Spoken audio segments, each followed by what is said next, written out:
Okay, hello everyone. Today we are here to review Leprechaun Back to the Hood. Okay, yeah, weird title for a movie because it's literally Back to the Hood. Now, this was honestly an interesting movie to see for many reasons. For starters, this is the last one that Ward Davis plays in, which is the one who's been playing the Leprechaun throughout these past 6 movies. He's definitely an amazing actor when it came to playing Leprechaun. He made this very funny, but this one is different compared to the other 5. Unlike the other 5, the Leprechaun was always rhyming or making jokes in different ways with his words, and sometimes using his magic as well with it, and sometimes combined with them. However, here, things took a different approach. For starters, his whole entire outfit is different and everything. He's now wearing a completely dark outfit. He has long hair. Well, he had long hair back in the other Hood movie as well. But I mean, they really completely gave him now a makeover because in the other 5, they slowly changed up his appearance and the makeup as time went on with each of the 5 movies. Here, he really does get a big change. I mean, he does kind of look almost similar to how he does when it came to the makeup and that wig part, but everything else, he is completely different. He now wears a very long top hat. He doesn't have buckles anymore. At least, I don't remember if he had buckles on his shoes. I mean, not on his hat. He definitely does not have it on his hat. But he might have buckles on his shoes still. But dang, they're big boots now. For sure. Compared to some of the other ones. I mean, they were just like high men heel boots. These really were bigger. Now, let's really get on to the actual movie. This was actually, though, interesting because it first starts a year before.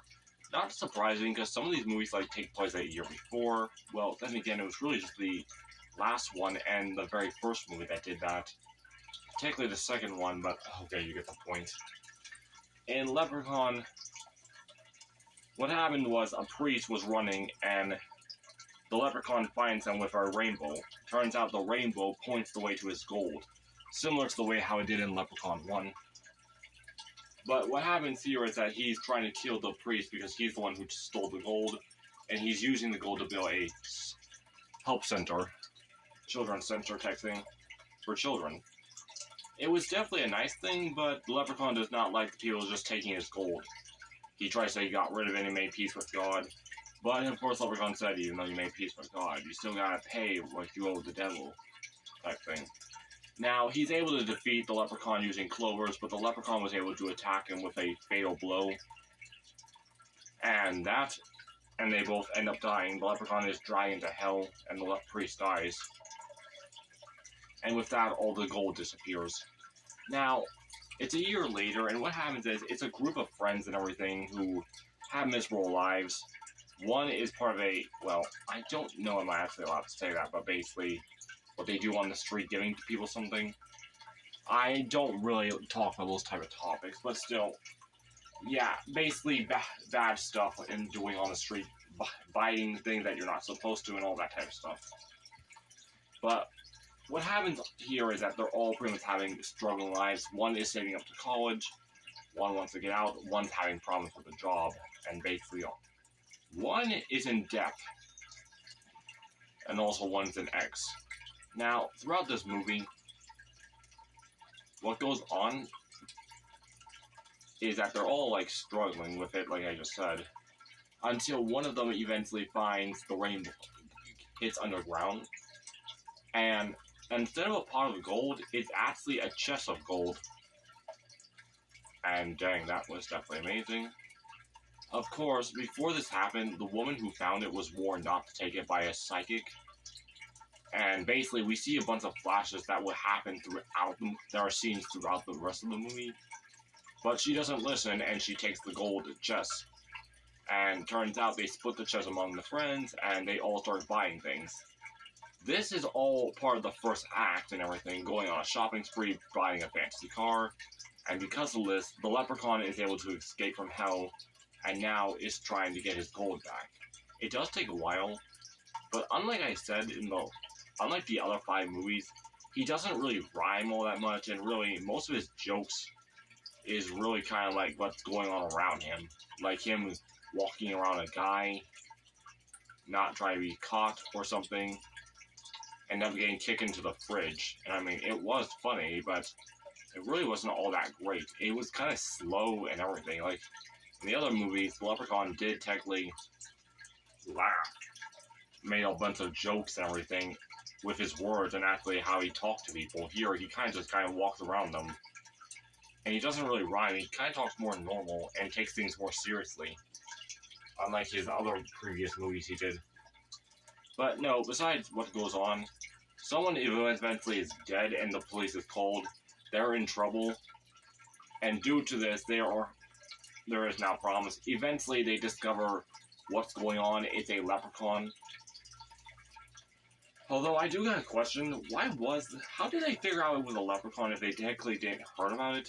Because the main character figured it out. It's a leprechaun without never being told it is. Unless I missed something in the movie that I didn't realize if she had known already about leprechauns. Well then again, it could be possible she had just heard about them in her life. We just didn't see that part. But no, nonetheless, what happens here is that the leprechaun is now chasing them around. They're going out, and the gold. Now, I will be honest though, this whole entire movie though is a bit rushed. Unlike the previous Hood movie, this one is more rushed because it quickly goes by. The leprechaun is here, and really the things go slow. Some of the main characters who get killed, to me, in my personal opinion, too quickly, because like they're in a relationship, and also there's this constant habit where when they go to one scene to the next, they have like this edit scene where they basically like this, where it's like this, but then like the whole entire screen moves or spins around. It's kind of a bit weird, the page flip thing. You know, that simple edit thing where you want to show different pictures. That's what they kind of do when they want to go from one scene to the next, not just jump into the next scene. I don't know why they decided to do that.